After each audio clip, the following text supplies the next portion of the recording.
What if everything you know about Adam and Eve is a lie? Not a misunderstanding. Not a half-truth. A meticulously engineered deception, one designed to keep something buried. Something older than Scripture. Something that was never meant to be spoken aloud. Eden was never just a garden. The fruit was never just a test. The serpent was never just a tempter. Think. Who was there to witness it? Who recorded it?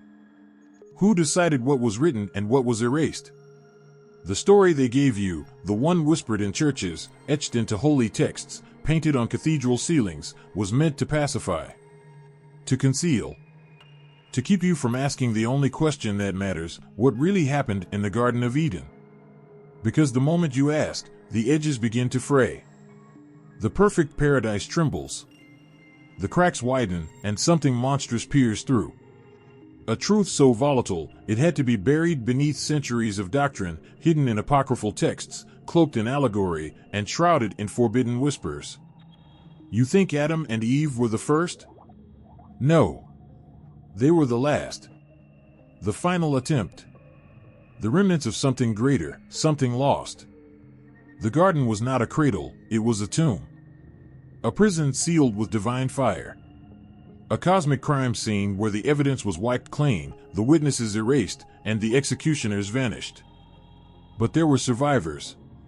Fragments of the original truth remained, scattered across ancient texts, encoded in mythologies that predate Genesis by thousands of years. Sumerian tablets. Gnostic scriptures. Forbidden books that vanished without a trace. Threads of a story too dangerous to tell, yet too powerful to die. What was Eden? A paradise? Or a labyrinth built to contain something unspeakable? What was the fruit? A test of obedience? Or a key that was never meant to be turned? And the serpent, was it a deceiver? Or was it the only one telling the truth? Every civilization echoes the same story beneath different names, different symbols. The warning was never about sin. It was about knowledge, the kind that rewires the mind, that shatters illusions, that burns away the veil between gods and mortals. You were never supposed to ask. Never supposed to look past the surface. Because once you start, there's no stopping. And once you see Eden for what it really was, there's no going back. The air is thick with something ancient, something watching. A silence so absolute it feels like the breath before a scream. The trees stretch upward, their twisted limbs clawing at the heavens, roots buried in secrets older than time itself. There is no wind, yet the leaves tremble. No footsteps, yet the ground stirs. Something was here. Something was taken. A serpent slithers across the earth, its scales glistening like the first sin ever spoken. A fruit dangles from the tree, ripe, swollen with knowing. A whisper lingers in the air, neither voice nor echo, a soundless question that has haunted humanity for millennia. What really happened in Eden? The story is ancient, older than ink on parchment, older than the tongues that first spoke it. It has been told and retold, twisted into myths, carved into stone, whispered in the dark. But no matter how many times the tale is reshaped, one thing remains unchanged: the unease. The feeling that something is missing. A shadow where there should be light. A silence where there should be an answer. Eden was perfect. Too perfect. A paradise so flawless it could only exist under one condition: absolute obedience.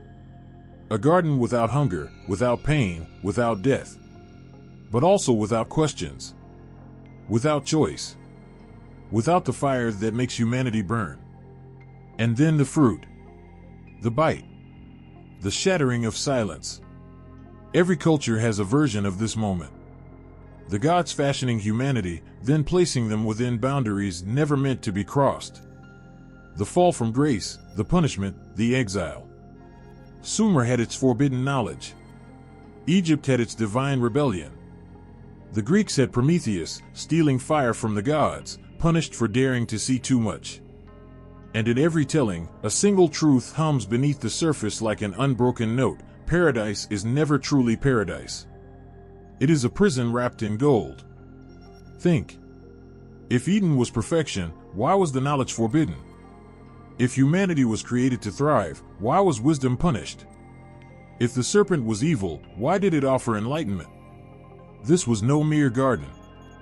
This was a battleground. The first war, fought without weapons, without blood, only with words, with truths and half-truths, with the unbearable weight of knowing. The fruit did not bring sin. It brought awareness. And awareness is the one thing that cannot be undone. The fall was not a mistake. It was an escape. Yet, we are told to mourn it. To grieve for Eden as if it was something precious, something stolen from us. But who mourns a cage? Who weeps for a leash broken? The loss of innocence was never the tragedy. The tragedy was what came after. The curse. The toil. The pain of childbirth, the sweat of labor, the looming shadow of death. A punishment not for evil, but for wanting to know more. For daring to be more. And so, humanity was cast out, driven eastward, the gates sealed behind them with a flaming sword. A story meant to explain everything, the suffering, the struggle, the weight pressing against our bones. But beneath the fire and brimstone, beneath the warnings and sermons, the real question lingers like the last ember of a dying flame. Were Adam and Eve banished or set free? The garden is gone. The gate is closed. The world is colder, harsher. And yet, somewhere beyond the edge of knowing, something calls to us. A whisper in the dark. A promise wrapped in shadow. Maybe Eden was never meant to last. Maybe it was only the beginning. Maybe we were never meant to stay. The sky is not empty. It never was. Long before the gods of Scripture, before the words that shaped nations, the heavens raged. Chaos reigned, a swirling abyss where darkness had a voice, and it hated silence. In the beginning, there was no gentle hand sculpting man from clay, no tranquil paradise. There was war. A battle so ancient, its echoes still tremble beneath the earth, woven into the bones of forgotten civilizations. The first gods were not benevolent. They were monstrous, unstoppable forces, devouring the void, carving the first dominion with violence and betrayal. Tiamat, the mother of all. She swam through the primeval waters, her body endless, her hunger insatiable. She birthed gods, let them rise, let them grow, until they turned on her. Until her own children, led by the arrogant and brilliant Marduk, struck her down, slicing her open like a sacrifice. Her blood spilled into nothingness, birthing the sky. Her body split in two, the heavens above, the earth below.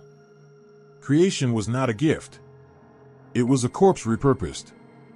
The gods built their thrones atop her ruin, shaping man from the dust, sculpting him from the remains of the fallen, blood and clay, sacrifice and servitude. Man was not made in the image of gods. Man was made to serve them. A workforce, nothing more. In the Enuma Elish, the oldest creation story ever recorded, humanity is born from violence. And violence is written into their bones. The gods are never kind in the beginning. Not in Sumer. Not in Babylon. Not in the shadowed stories whispered by priests who feared what might crawl back from the darkness. Atrahasis tells it differently, but the horror remains. The gods toil under their own labor, tired, restless, suffocating under the burden of their own world. They revolt. They scream for relief. And so, man is carved from the flesh of a slaughtered god, shaped to bear the burdens once carried by the divine. It is not love that creates them. It is necessity. The first humans walked the earth not as kings, but as slaves. The gods watch, amused, indifferent, throwing storms and plagues upon them when their numbers grow too great. It is only when one man, Atrahasis, is warned of the coming flood, only when he builds his ark and saves the remnants of humanity, that the gods change the rules. The flood is never just water. It is wrath made tangible. It is erasure, the gods rewriting their mistake, purging the earth of what should never have been. And yet, humanity survives. Again. And again.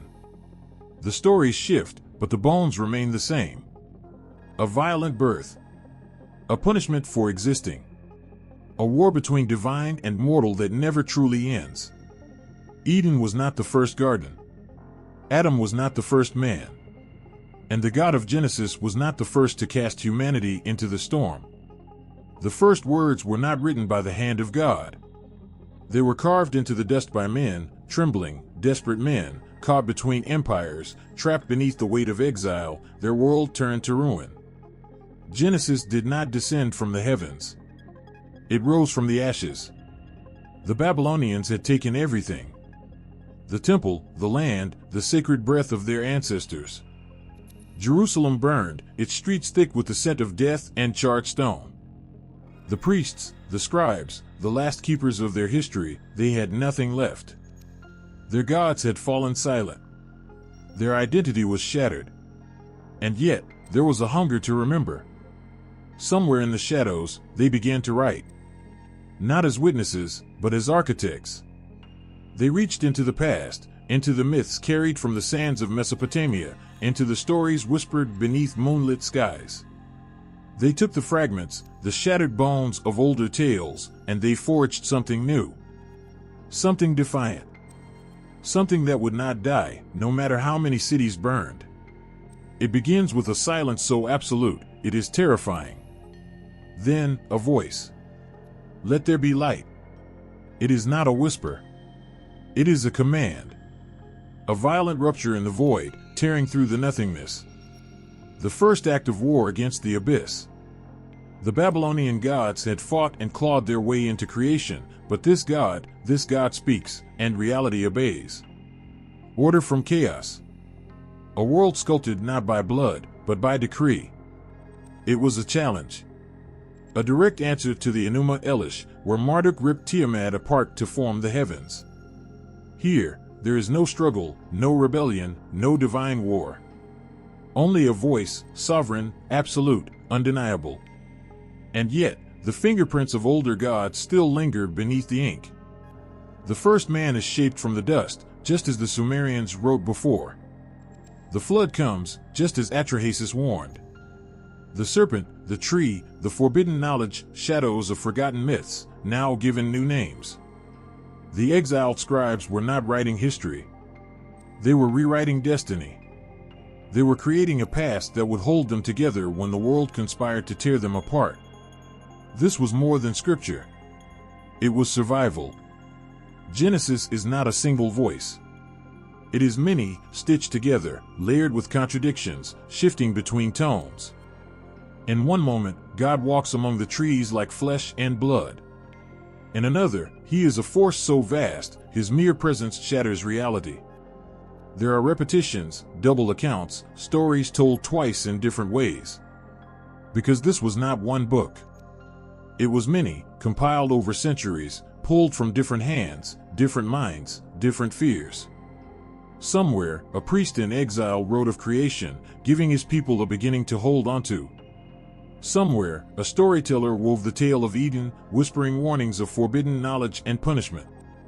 Somewhere, a scribe recorded the lineage of kings, grafting the past into something that could not be erased. And in the end, it worked. Genesis survived when Babylon fell. It survived the rise of empires, the collapse of nations, the crushing weight of history. It became the foundation of everything. And yet, beneath every word, something ancient still breathes. Something older than Genesis itself. The first paradise was lost before it was ever found. No one remembers its gates. No one has touched its soil. But across time, across shattered empires and dying tongues, its shadow lingers. The garden. The sacred land. The place where gods walked, where death was an afterthought, where man was whole before he was ruined. They whisper of it in different names. In Persia, it is the walled garden, the paradisa, where perfect rivers cut through golden fields, and the air hums with eternal spring. In India, it is the celestial paradise of Svarga, where spirits drink Amrita, the nectar of immortality, and pain is a forgotten word. In the legends of old China, it is Kunlun, a place of jade palaces and sacred fruit that grants eternal life.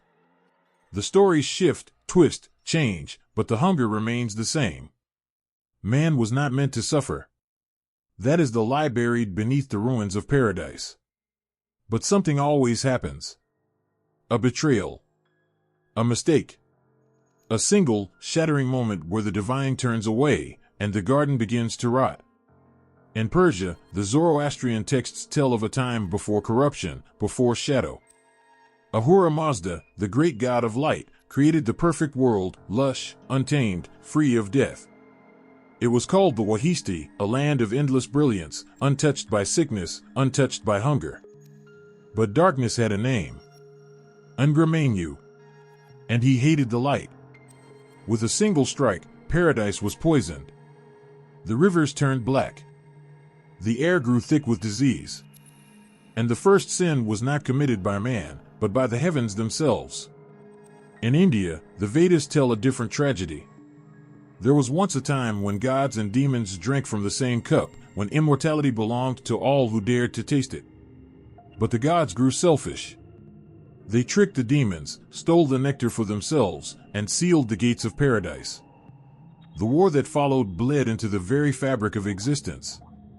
And so, the world fractured. The paradise that once belonged to all was now a privilege, locked away beyond death itself. Eden. Paradisa. Svarga. Kunlun. Different tongues, same wound. Somewhere, buried in the oldest stories, there is a memory older than scripture, older than nations. A memory of a time when the world was whole. When man and God were not separate, when suffering had no place in the story. But that time is gone. The garden has withered. The gates are sealed. And no matter how many empires rise, no matter how many kings carve their names into stone, man cannot forget what was taken from him. So he keeps searching. Tearing through history, through blood, through fire, always searching. For a way back. For what was lost. For the paradise that still calls to him from the dust. The ground was dry. Silent. Waiting. Then, a hand reached into the dust. It was not yet a man. Not yet a name. Only the shape of something meant to be alive. Fingers pressed into clay, sculpting ribs, carving a spine. The dust did not resist. It surrendered. It became. The breath had not yet entered, but the body was already bound to the earth, woven from its ashes, shaped from its ruin. A fragile creation. A being made to break. The breath came next. Not a whisper. Not a gentle gift. A force. A storm surging through lifeless matter, tearing it from the silence, wrenching it into existence. The lungs expanded. The heart shuddered awake. And in that instant, Adam knew he had never been before. There was no memory. No past. Only this moment, this first gasping breath, as the raw weight of existence settled into his bones. The dust had become a man. But the dust remembers. The earth is not a passive thing. It holds stories. Buried beneath the weight of time, beneath ruins and graves and blood-soaked soil, it keeps the echoes of what came before. The dust that formed Adam was the dust of the void, the dust of stars, the dust of things long dead and long forgotten. And now, it was him. A body that should not stand. A mind that should not think. Yet here he was. Alone. He opened his eyes, and there was nothing to fear. No hunger. No death. Only the garden. It stretched endlessly, a world unscarred, where the rivers did not run dry, where the trees bore fruit that never rotted. And yet, somewhere beneath the stillness, something waited. A knowledge that had not yet been spoken. A truth Adam did not yet know. He had been made from the ground. And to the ground, he would return. The breath in his lungs was not his own. It was borrowed. The hands that shaped him could unmake him just as easily. The dust was not loyal. It had taken form, but it had not forgotten what it was. It had not forgotten what it would one day become again. Adam stood, and the garden held its breath. He was the first, but not the last. And in the silence, the dust stirred. It was waiting. The dust was lifeless. A hollow shape, carved from the earth, its limbs sculpted with precision, its form perfect yet utterly still. It had weight but no will. A body, but not a man. Not yet. Then came the breath. It did not creep. It did not whisper. It struck. A force, unseen yet undeniable, surged through the stillness. The lungs, once empty, flared open. The heart, cold and silent, jerked to life. The first beat was violent, a hammer against eternity. Blood ignited, rushing through veins that had never carried anything before. Nerves awakened, sparking like embers scattered into a void. The fingers twitched. The eyelids trembled. And then, awareness. It was not gentle. It was not peaceful. It was the shock of existence itself. A moment ago, there had been nothing. Now, there was everything. Sensation crashed over him like a flood. The weight of a body. The burn of first breath. The raw, unbearable reality of being. He gasped. The breath in his lungs was not his own. It had been given. Forced into him by something beyond comprehension. He was not a mere accident of the universe, not a random flicker in the abyss. He had been willed into existence. But why? The air around him pulsed with an unspoken presence, heavy with something that did not belong to the world as he now perceived it. It clung to his skin, settled in his chest, a reminder that the breath was not his to keep. He had no past. No memories. No name.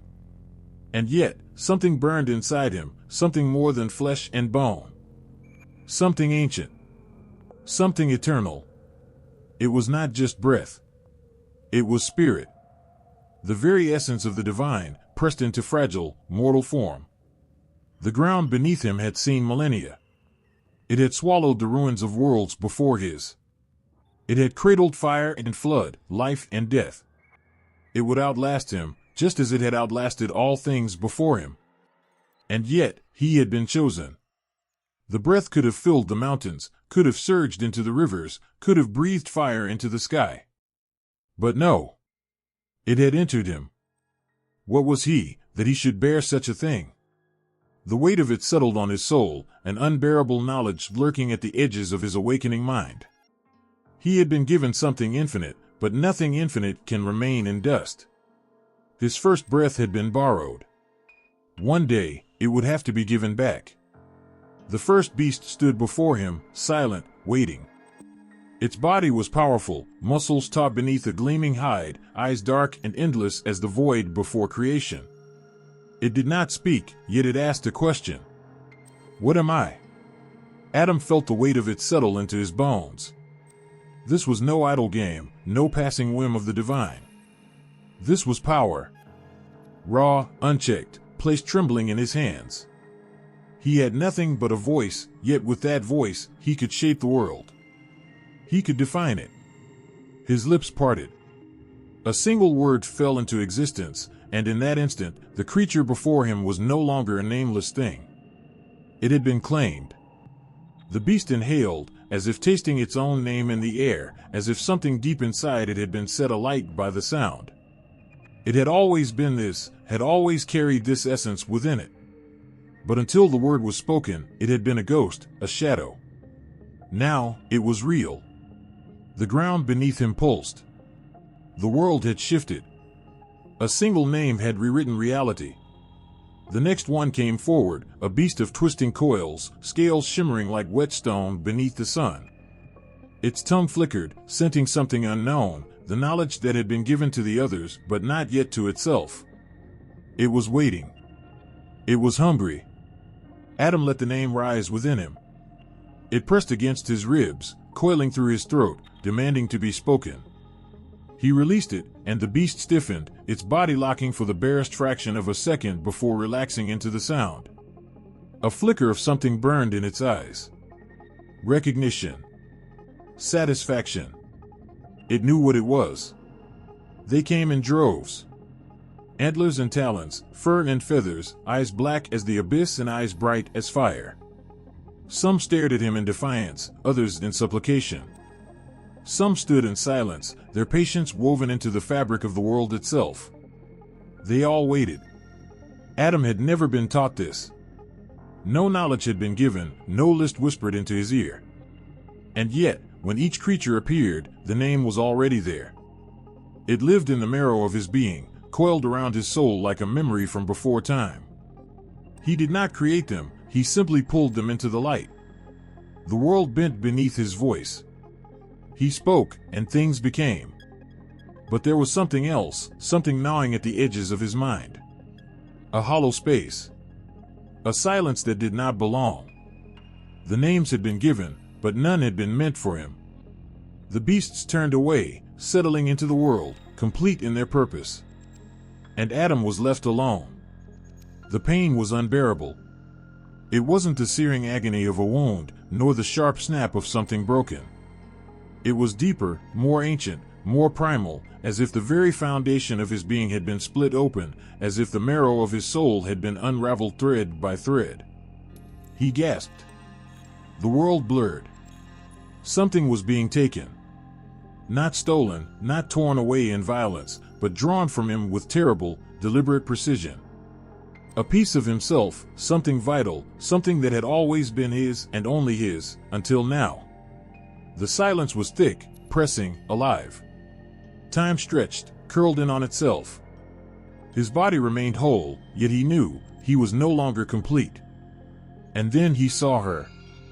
Not just flesh. Not just bone reshaped into something new. She was more. She stood before him, breath slow, steady, as if she had always been. Her eyes flickered with something unknowable, something untouched by his understanding. She did not belong to him. She never had. Yet the ache in his ribs whispered otherwise. His body recognized her, even as his mind hesitated. The hollow space where something had once been ached for her, called to her. But she did not answer. She tilted her head, watching, waiting. Not submissive. Not afraid. There was no need for words. He knew what she was. He knew why she had been formed. And he knew she was not his to claim. His mouth opened. He reached out. But before his fingers could brush against her skin, she turned. And the moment shattered. Because she was gone. Not in body, no, she remained. But the essence of her, the fire, the mystery, it slipped just beyond his grasp. He could name the beasts of the earth, could shape meaning with his voice, but he could not name her. For she was no beast. She was something else entirely. The air was thick with something more than just warmth. It was alive, pulsing with a breath that was not wind, a presence that was not seen but felt, pressing against the skin like whispered words too ancient to understand. Eden. The first place, the only place, untouched by time, uncorrupted by sorrow. Perfect. Or so they said. The rivers bled silver, not water, gliding through the land with an unnatural stillness. Not a ripple, not a disturbance. Too perfect. The trees stood motionless, their leaves untouched by the restless stirring of an unseen wind. The fruit they bore gleamed, swollen with something more than nourishment, more than sweetness. They did not decay, did not bruise, did not fall. They simply remained. Untouched. Unchanging. Unyielding. It should have been beautiful. It should have been paradise. But paradise should not hold its breath. And Eden was holding its breath. Every sound, too crisp, too precise.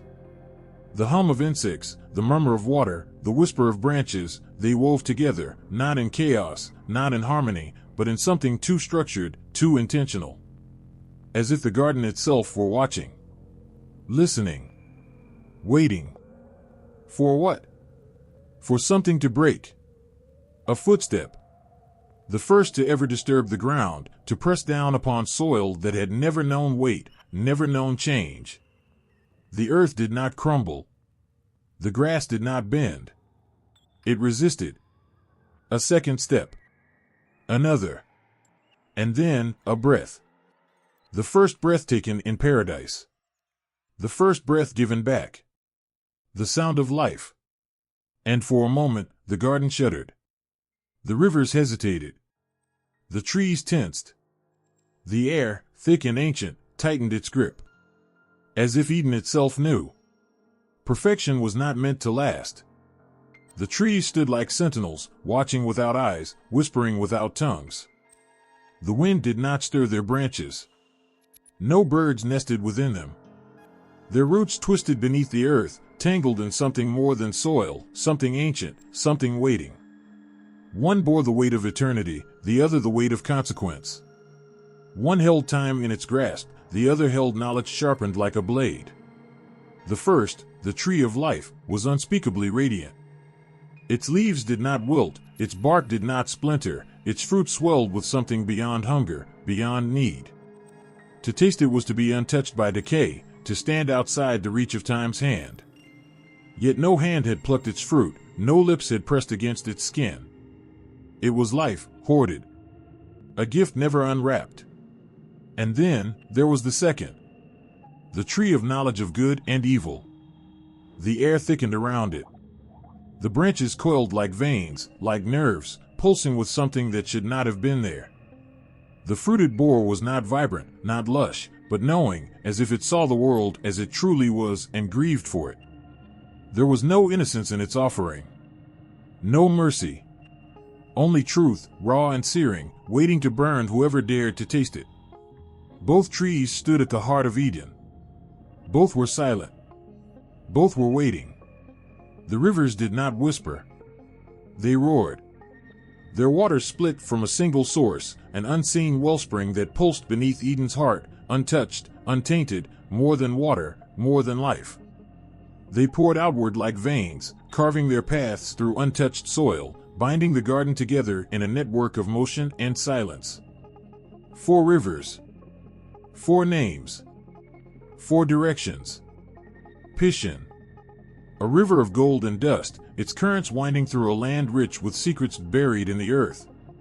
The sand glittered along its banks, not with ordinary light, but with something older, something humming beneath the surface.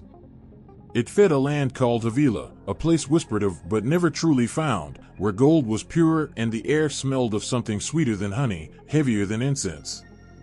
Yet, beneath its beauty, something lurked, something untold, something unspoken. Gien. A river thick as blood, wrapping itself around the land of Cush like a coiled serpent. Its waters surged, dark and restless, carrying whispers from places unseen. It moved with an urgency that the others lacked, a quiet knowing hidden in the depths. It had seen things. It had carried them away.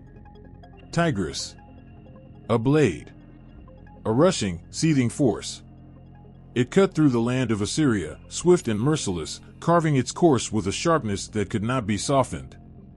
The waters ran clear, but there was no gentleness in them, only momentum, only hunger. It did not flow.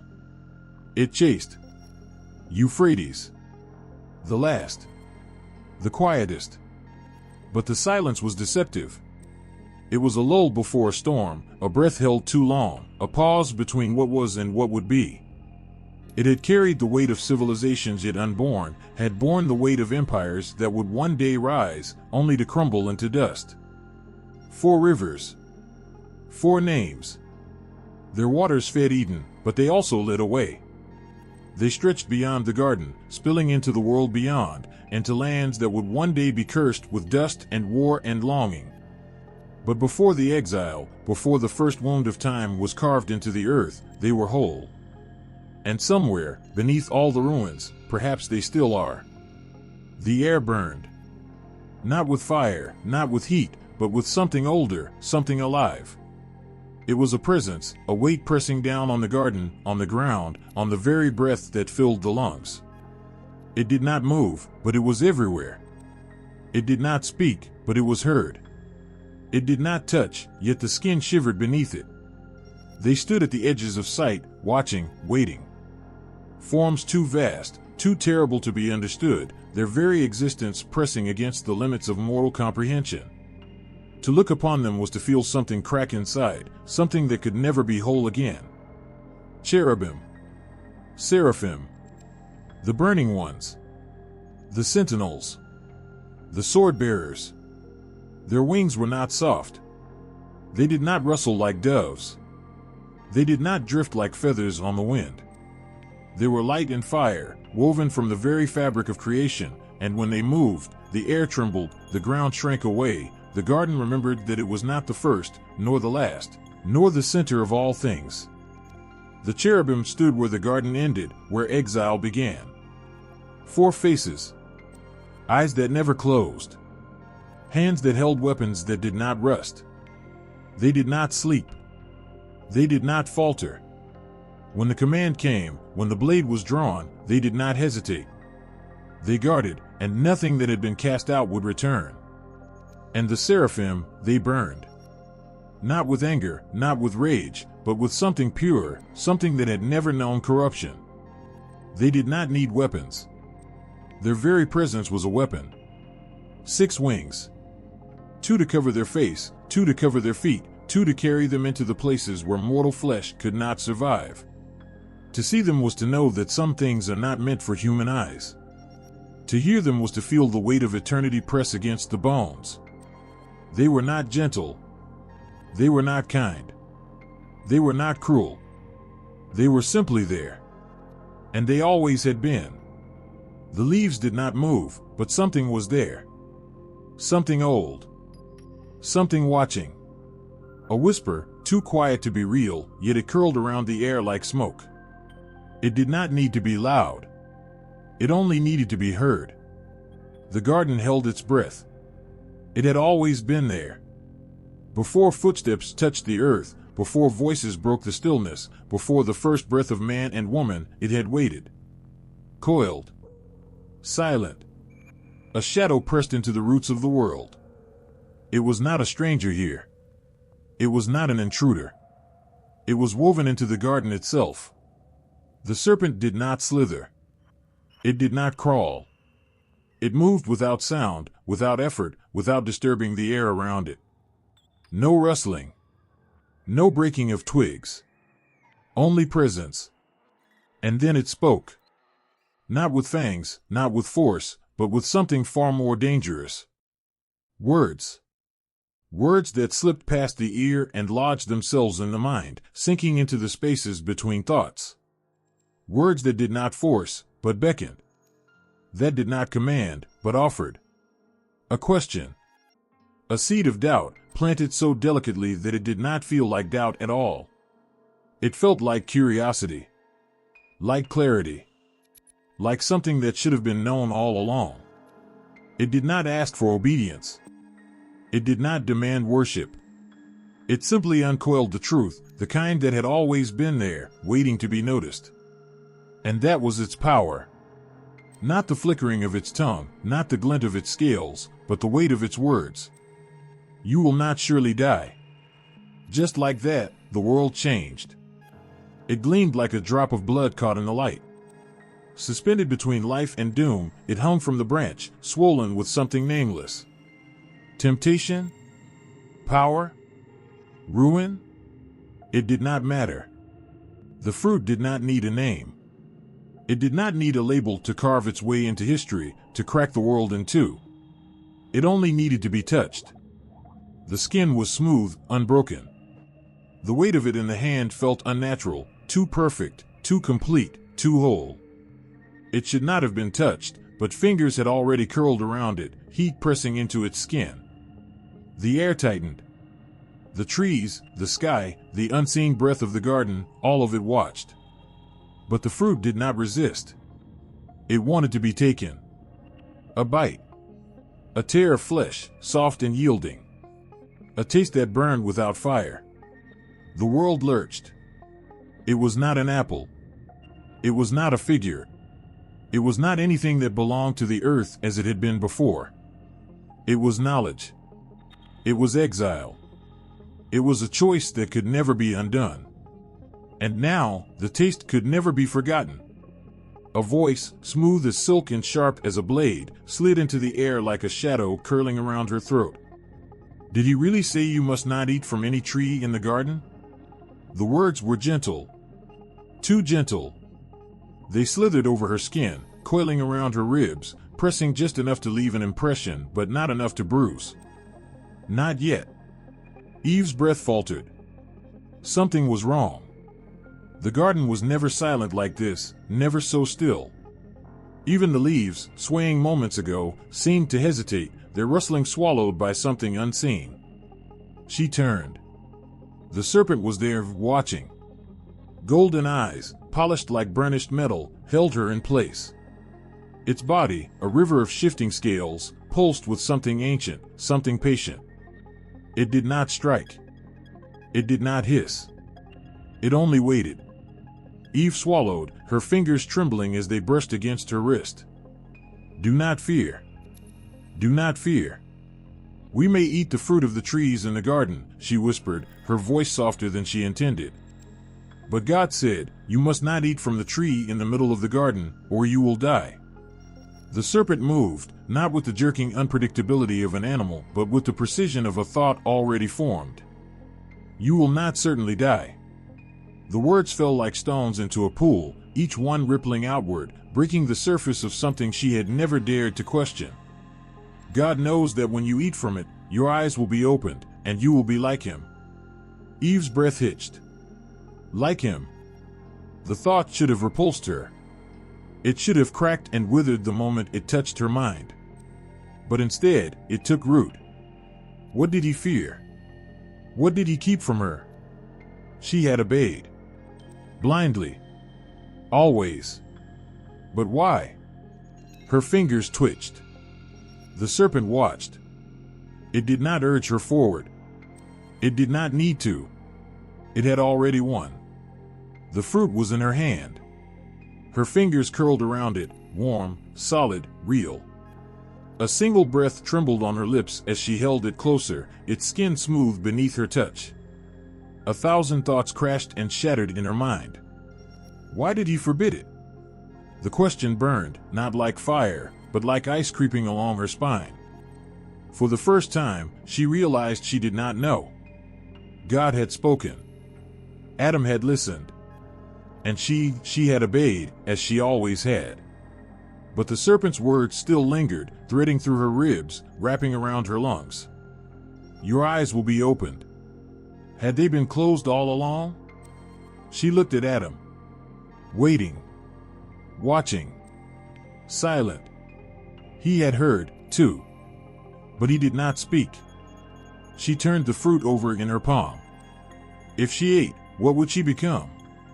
Her heart pounded. Did she dare? Did she dare not to? She raised it to her lips. And bit. Her lips parted. The fruit was gone. Adam stood frozen, watching the movement of her throat, the tremor of her breath, the way her lashes fluttered as though she were waking from a dream. But there was no dream. Only this moment, heavy, sharp-edged, suffocating. She turned to him. Something in her eyes had changed. It was not light. Not darkness. Something else. A flicker of knowing. A whisper of power. Had she broken? Or had she been made whole? His own breath came shallow, uneven. She had eaten. And she was still standing. The world had not shattered. The sky had not burned. Or had it? Something in the air felt different. The garden, it watched. It waited. Eve held the fruit out to him. Her fingers were steady. His were not. His whole body tensed as he looked at it, small, harmless, beautiful. And yet, in her hand, it was a blade pressed against the throat of eternity. Adam swallowed. She had eaten. She had crossed the threshold. And now, she stood alone. His heart clenched. God had made her from him. Bone of his bone. Flesh of his flesh. Could he bear to be whole if she was cast out? Could he bear to remain in the light if she had already stepped into shadow? Her voice was soft. Taste it. A command. A plea. A shackle. His hands curled into fists. He could refuse. He could turn away, leave her here, leave her changed, alone, forever. He could be blameless. But he could not be without her. The fruit was in his hands before he realized he had reached for it. His pulse thundered. A choice. Not a temptation. Not a trick. A choice. And he made it. His teeth sank in. The garden exhaled. And the world broke. The air was different now. Before, it had been warm, gentle, golden, like an embrace that never wavered. Now, it pressed against their skin with an edge they had never noticed before. It clung to them, too sharp, too present. Too much. Eve trembled. Her arms folded across her body, a feeble barrier against something she could not name. Adam's breath was uneven, his fingers clenching and unclenching at his sides. They had always been bare. Naked as the sun. As the river. As the wind through the leaves. And yet, now they felt it. A heat that was not the warmth of Eden. A burn beneath the skin. The garden had not changed. They had. Something in their bodies felt foreign. Wrong. Exposed. Eve's heartbeat pounded against her ribs as she stole a glance at Adam. His face was taut, his gaze flickering away. She had never seen him look away before. The weight of it crushed her. A shuddering breath. A twisting in her gut. She had known him. And now, she was afraid to be seen. Adam's hands lifted, hesitant, uncertain, as if reaching for something unseen, something lost. But he only touched himself. His own skin. His own shame. The word had no name, but it was everywhere. In the space between them. In the silence that swelled, thick and unbearable. In the heaviness of their limbs, the sudden awareness of their own forms, shapes that had once been natural, effortless. Now they were staring at themselves. And they could not bear it. Eve turned sharply, breath-catching as she stumbled toward the trees, her fingers clawing at the broad leaves, tearing them free. Not enough. She grabbed more. Hands shaking. Twisting. Binding. Something to cover. Something to hide.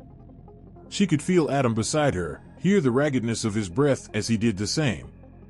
Tying the leaves around his waist. Covering his body. Covering himself from her. A hollow ache settled in her chest. She swallowed it down. This was better. This was safer. Yet still, the garden watched.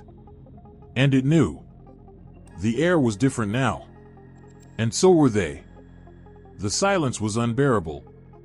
It was not the silence of night, where the stars whispered to one another in the dark. It was not the silence of breath held in anticipation, nor the stillness of waiting. This was the silence before the storm. A silence so vast it swallowed the air, pressing into their chests, coiling around their throats like a serpent unseen. Eve's fingers dug into the earth. The taste of the fruit still lingered on her lips, sweet, too sweet. It should have been gone by now, should have faded like a dream upon waking, but it clung to her, an aftertaste of ruin. She could feel Adam beside her, his breath uneven, shallow. She could not look at him. She did not dare to look up. But the voice was coming. It was not like before. It had always been gentle, steady, full of warmth that wrapped around them like light itself.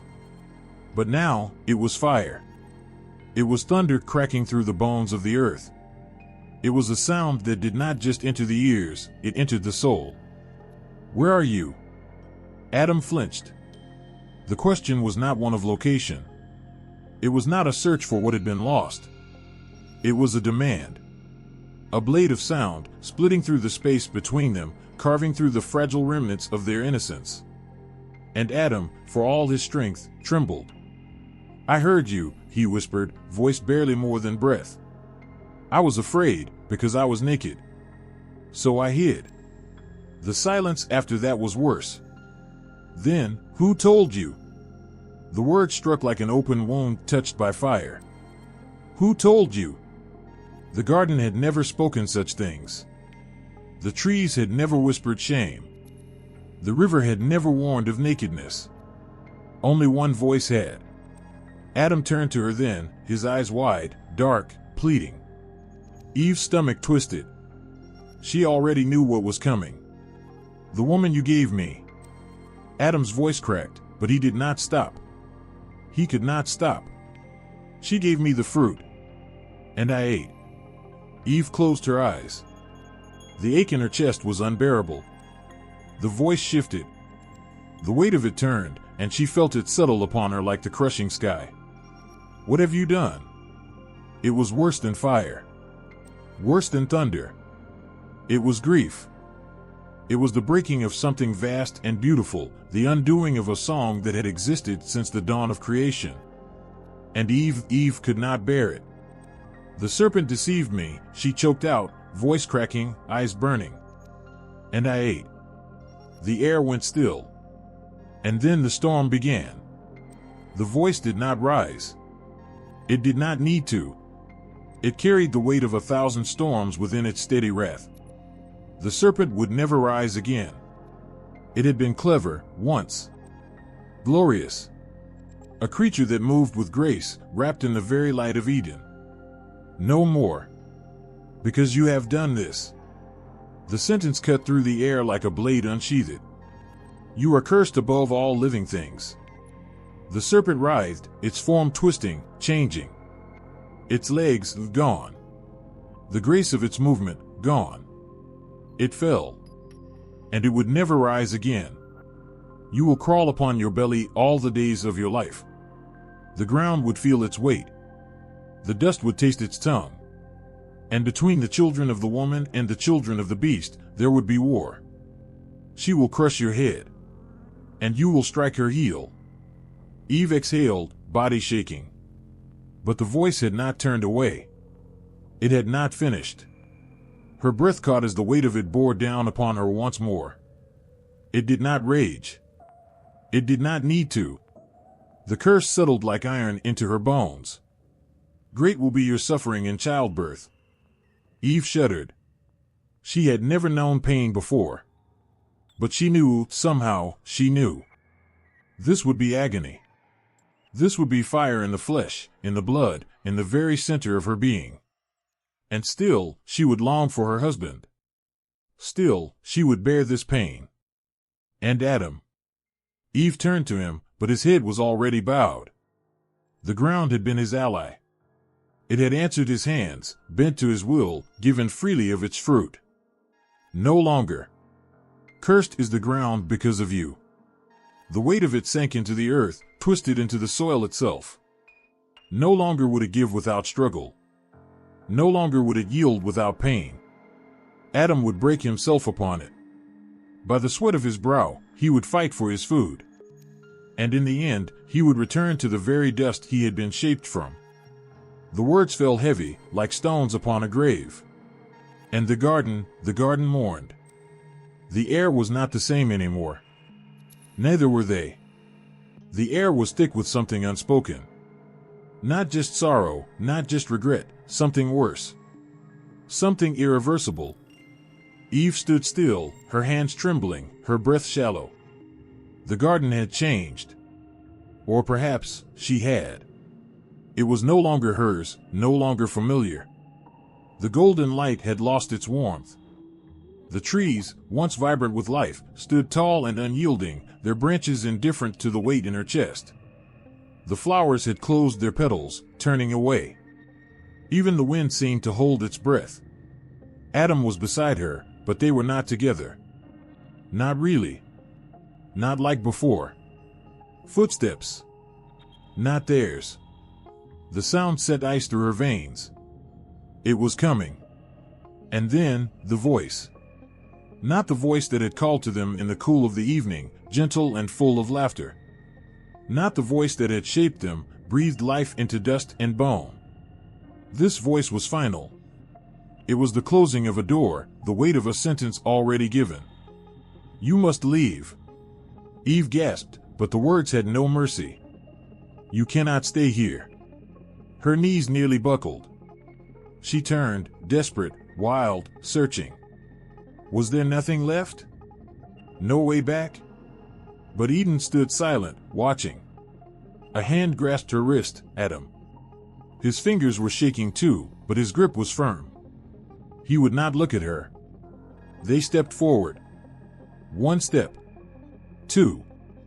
The wind howled, a sudden gust whipping through the trees as if the garden itself was mourning. And then, the gate. It was not a gate of wood or stone. It was something else entirely, something vast, something that did not belong to earth. Fire, shifting, writhing, alive. A sword, wielded by something more terrible than the storm. A guardian. A sentinel. A being with no fear, no hesitation, no weakness. It did not look at them. It did not need to. The sword burned, the very air around it warping, bending, recoiling from the sheer fury of its existence. There would be no crossing it. No pleading. No second chances. Eve's breath came fast, ragged. Her body knew something before her mind could grasp it. This was exile. Not just from a place, not just from a garden, but from what they were meant to be. Her bare feet touched the earth beyond the gate. And it was cold. Colder than anything she had ever known. The fire did not crackle. It did not flicker. It did not behave as fire should. It moved like something alive, twisting, writhing, consuming the air itself. A sword, yes, it had the shape of one, but no human hand had ever forged it, and no human soul could withstand its presence. The blade turned. Not randomly. Not mindlessly. It knew. It had no eyes, no breath, no voice, yet it watched. It waited. It understood. And behind it stood the cherub. Not soft, not gentle, not the whisper of wings in the morning light. No. This was something else. Something terrible. Something that did not belong to earth, yet now stood upon it. It did not move, yet its presence crushed the air. It did not speak, yet its silence filled the world. It did not threaten, because threats were for those who needed warnings, and this gave none. Adam's breath was shallow, each inhale more fragile than the last. Eve's pulse thundered in her ears, the only sound left in a world that had turned its back on them. The gate was shut. Not with iron. Not with wood. With finality. The sword burned, turning again, a slow and deliberate motion, carving the very fabric of reality with its presence. It did not waver. It did not tire. It would never fail. Eden lay beyond. Lush. Eternal. Lost. The fruits that would never sour. The waters that would never dry. The ground that had never known a grave. Untouched. Untouchable. Eve took a step forward. The sword turned. Heat slammed against her skin, a force not meant to harm, but to make certain. She did not belong. Adam's hand found hers. For the first time, she pulled away. Her throat ached. There were no words. No plea that could form in the space between them. She had thought exile would be a place. A distance. She was wrong. Exile was this. The burning gate. The silent guardian. And the knowledge, terrible, suffocating, inescapable knowledge, that she would never pass through again. The wind was not the wind they had known. It was sharp, clawing at their skin, merciless and wild. It carried the scent of things they did not understand, rot, decay, the sour breath of the earth as it swallowed its own. There was no perfume of ripened fruit, no whispering leaves that sang in harmony with the rivers. This wind howled.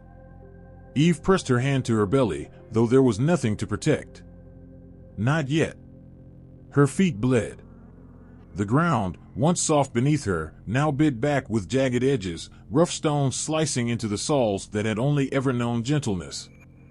Adam's hands trembled, fingers curled into aching fists. The soil did not yield to him as it once had. He struck it. It struck back. His strength, once effortless, once woven into the very breath of his being, was failing. Nothing answered him. The sky was vast but silent. The stars burned, but they did not watch. They did not care. The ache in his stomach was more than hunger. It was hollowness, a wound that had no edges, no end. His body longed for something it had never known before, food that required labor. The first seed slipped through his fingers. Lost. The second landed, but the ground swallowed it whole, indifferent. Eve turned away before he could see the tears slip down her face. She could not comfort him. She did not know how. The night came quickly. Too quickly. Too dark. The shadows stretched long and unfamiliar, no longer held at bay by the presence of light. Eve pulled her arms around herself, her breath quickening. She had never been afraid before. She was afraid now. The sounds of the night were not music, not the gentle rustling of creatures at rest. They were teeth. They were movement. They were things that did not love them. A growl rippled through the darkness. Adam tensed. There was no command he could give that would be obeyed. The beast did not know him. It did not care. His muscles coiled, but there was no certainty in them. No promise that he could protect her.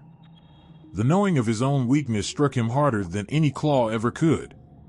The ground was hard. Cold. Unforgiving. Eve lay beside him, her breath uneven. Sleep did not come. It feared this place as much as they did.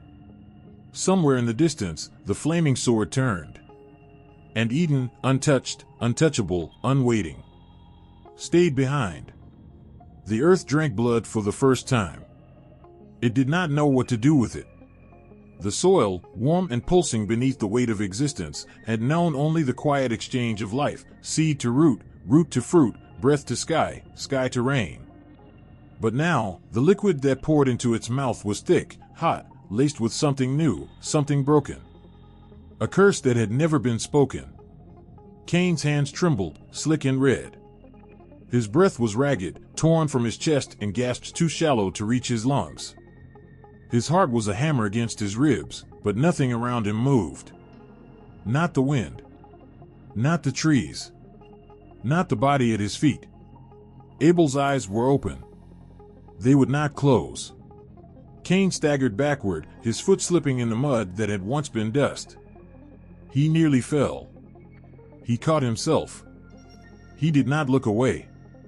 The silence was unbearable. The world held its breath. The animals had fled. Even the insects refused to sing. A cry built in his throat, but he swallowed it down, forcing it into the pit of his stomach, where it curled into something venomous. He had felt anger before, but never like this. Never so total. Never so final. His brother had looked at him before the end. Looked, not fought. No defense. No struggle. No understanding. Cain had been the storm. Abel had simply stood in the rain. It had been too easy. Too fast. Cain's chest burned.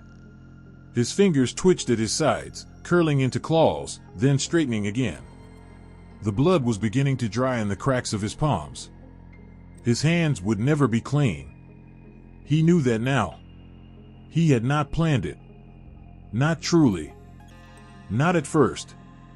But something had been there, a whisper, a weight, a presence coiled in the hollows of his ribs. It had stirred when the offering was made. When the smoke rose, twisting toward the heavens, curling away from his own hands, but clinging to Abel's. A rejection.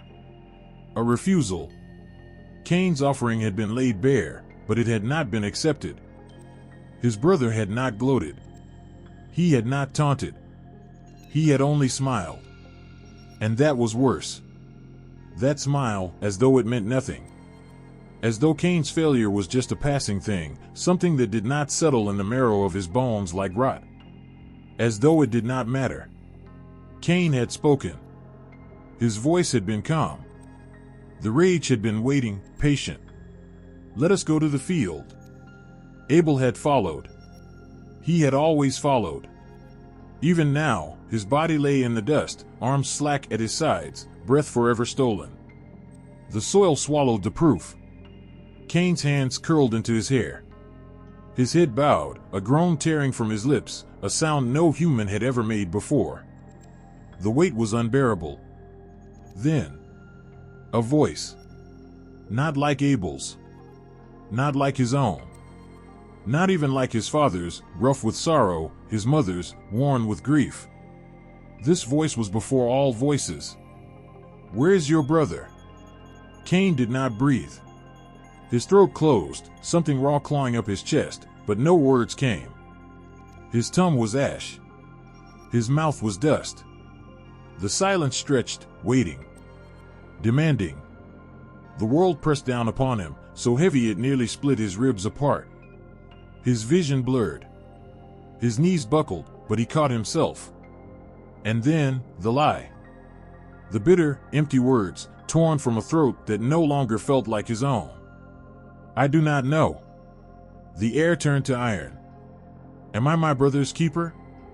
The silence shattered. The sky cracked. And the earth that had once carried them both, that had known their footprints since they were children, that had held them with warmth and plenty. The earth wept. The first cry shattered the silence. It ripped through the dim hush of the earth, breaking against the walls of grief that had stood unshaken for too long. Eve gasped, her body racked with exhaustion, her hands trembling as she reached for the child. Adam hovered near her, his face carved from something heavier than stone. There had been two sons once. Now, there was only pain. And yet, this. The child's breath was new, untouched by sorrow, untouched by death. His chest rose and fell in tiny, rhythmic beats, a defiant pulse against the weight of a cursed world. Life, when death had seemed final. A whisper of something not yet lost. Eve clutched him close, her tears falling onto his soft skin. Seth, she breathed. A replacement. A restoration. But never a replacement. Cain's absence was an unspoken wound, bleeding in the silence. Abel's name was a ghost in the wind, carried but never spoken. Adam turned away, pressing a shaking hand to his face. The land was empty where two brothers had once walked. And yet, this. Seth's tiny fingers curled, grasping at nothing, at everything. A helpless movement, unknowing, and yet, it felt like a promise. Years passed, and the boy grew. His feet learned the weight of the earth. His hands learned the labor of the soil. But his eyes held something else. A light that neither of his brothers had carried. Not Cain's fire. Not Abel's innocence. Something waiting. Adam watched him, quiet, always watching. He had seen the end of things. He had known the fury of exile, the severance from paradise, the taste of dust in his throat. He had buried one son in the ground. He had let another walk away, cursed and wandering. And yet, this. Seth stood tall. He listened when Adam spoke of the garden, of what had been stolen, of what could never be returned. He did not flinch at the weight of the past, did not avert his gaze from the sorrow that had shaped his blood. He did not run. One night, the fire crackled low, the embers pulsing in the darkness. Adam sat in its glow, Eve resting beside him, her breath slow, steady. Seth stood at the edge of the firelight, staring beyond, staring into something unseen. You are different, Adam murmured, not looking at him. Seth said nothing. Adam sighed, rubbing his hands together, rough with the labor of years. You carry something I cannot name. His voice was tired. Something I do not understand. Seth turned then, his face still, unreadable. Then I will carry it alone. And Adam's breath caught, because it was true. Cain had carried a curse. Abel had carried a blessing. Seth carried the weight of what was to come. He did not know it yet. The world was shifting. The blood of Abel still cried from the ground. Cain's descendants built cities, raised steel and stone against the heavens, their hands strong, their spirits lost. The line of rebellion spread, the name of God growing distant, a whisper in the wind. And yet, this.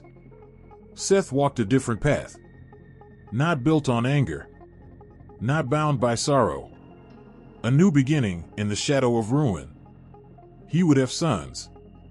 They would have sons. And in their blood, a promise. The pulse of something waiting, something watching, something unbroken. The world would drown in corruption. But the lineage would not die. The flood would come.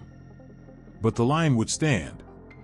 The centuries would pass, and from the dust of exile, from the weight of sin, from the wreckage of blood and betrayal, a light would rise. The cave swallowed them whole. The world outside was lost in darkness, the weight of exile pressing down like a hand at their throats. Adam hesitated at the entrance, his breath uneven, his pulse slow and heavy. This was not Eden. This was not life. This was the void between what was and what would never be again. Behind him, Eve sobbed into her hands, the sound raw, torn from something too deep to name. She had once walked in the light, once laughed under golden trees that whispered her name. Now, her body shook with exhaustion, her skin scraped and raw, her stomach twisted with hunger that no fruit would ever satisfy. Adam clenched his fists. His hands, once meant to tend paradise, now bled from the jagged stone of this desolate prison. He had been made to rule over the earth, yet the earth had turned against him. Every breath tasted of dust. Every step carried the weight of a curse. Eve's cries faltered, her voice breaking into whispers, prayers, pleas, desperate words spilling into the darkness. Forgive us. Do not forsake us. Let us die and be done with this sorrow. Adam turned, his face shadowed, his jaw clenched so tight it ached. No. The word was sharp, bitter, final. Eve looked up, her eyes hollow. We cannot live like this. We have no choice. His voice was not cruel, but it carried the force of something immovable, something cold and unyielding. They could not go back. The way was barred. The sword burned, the cherubim watched, and the weight of their sin would never let them pass. So they stepped inside. The cave reeked of damp earth, of death, of something old and waiting. Adam's breath came fast, his heartbeat drumming in his ears. Eve clung to him, her fingers ice against his skin. The darkness swallowed them whole. Days bled into nights, but time had lost its meaning. The curse was relentless. Hunger gnawed at their bones, thirst turned their throats to dust. Their bodies withered. Their souls cracked. They wept until no tears remained, cried out until their voices failed. They begged for death, but death did not come. When sleep did take them, it was no relief. Dreams haunted them. The garden called, golden and perfect, just beyond reach. They could almost hear the river, almost taste the fruit, almost feel the breath of the Creator before waking to the cold embrace of nothing. Adam struck the ground with his fists. Why? The word ripped from his throat like an open wound. Eve lay curled against the cave wall, silent, empty, the ghost of the woman she had been. The serpent's laughter still lingered in the air. But time did not end, and neither did they. Through suffering, their bodies learned the weight of survival. Adam carved into the earth, his hands blistered and torn. Eve gathered what little the land would give, her fingers trembling, her stomach twisting in hunger. They learned what it meant to toil, what it meant to endure. And through it all, they prayed. Somewhere, in the silence between agony and sleep, they felt the presence of the one who had cast them out. He was still there. Distant. Watching. Waiting. And then, a voice. Not in the wind, not in the fire, not in the earth shaking beneath them. A whisper in their bones. Live. So they did. They clawed their way forward, step by step, year by year. Their children filled the void with laughter and sorrow, with life and death. And though the weight of exile never lifted, though the memory of paradise never faded, they did not stop. For something was waiting. Something greater than the curse. Something greater than the fall. The first breath of the world was not silence. It was a whisper. A murmur rippling through the void before time itself had learned its name. Let there be. And there was. Light without a source, darkness without fear. The roots of creation twisting through infinity, spiraling toward something that pulsed with meaning. And in the center, Eden. Not a place, not a garden, not something that could be touched and measured and lost. A dream made real, a thought given form. It existed in the mind of the divine before it had shape, before rivers traced their paths and trees reached their arms to the sky. But even paradise was fragile.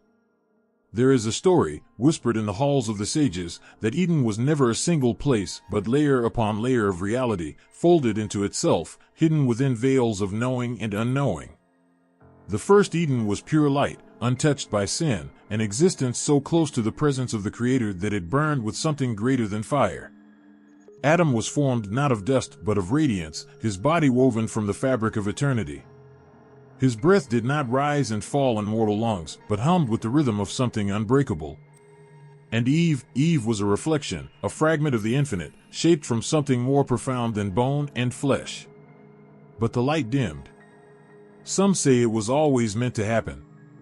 That perfection cannot hold itself forever, that the human soul was born to struggle, to fall, to break, to seek. Others whispered that the serpent was not an intruder but a shadow cast by Adam himself, a question that had to be asked, a hunger buried too deeply to ignore. The fruit was eaten. The gates were sealed. But Eden did not disappear. It merely slipped between the cracks of the world, hidden in words and prayers and the spaces between waking and dreaming. The sages wrote of four who entered paradise. For men, brilliant, unshaken, hungry for truth. They sought not Eden as it was in the beginning, but Eden as it could be reached, a place of knowing, a place of secrets too vast to hold. One died. One lost his mind. One abandoned everything he was. Only one returned whole. Because Eden is not for the unready. Its gates may be barred by flame, but the greatest danger is not the sword, it is the knowing. The terrible, all-consuming awareness that nothing in the world is as it seems. That everything, every stone, every whisper, every breath, carries something of the divine, something too great for human hands to hold without breaking. Kabbalah speaks of the tree of life, its roots stretching beyond sight, its branches reaching toward eternity. The fruit of this tree is not sweet, not easy, it is knowledge without limit, truth without mercy. It is why Adam and Eve were cast out, why the path back is more treacherous than exile itself. There is a midrash that says Eden still lingers at the edge of the world. That in the quietest moments, when the wind stills and the air thickens with something unseen, one might hear the laughter of its rivers, the rustling of its leaves.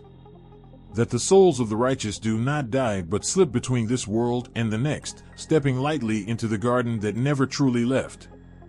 But Eden is not just a place. It is the longing, the ache that hums in every heart, the sense that something was lost before we ever knew it was ours. It is the dream that wakes us in the night, the hunger we cannot name.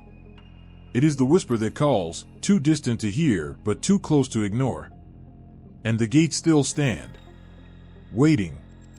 The weight of it was unbearable. It clung to the air, thick and suffocating, as if the sky itself had caved in. Something had shifted, something irreversible, something catastrophic. The world had tilted off its axis, and yet, everything stood still. The trees did not sway. The rivers did not murmur. The wind held its breath.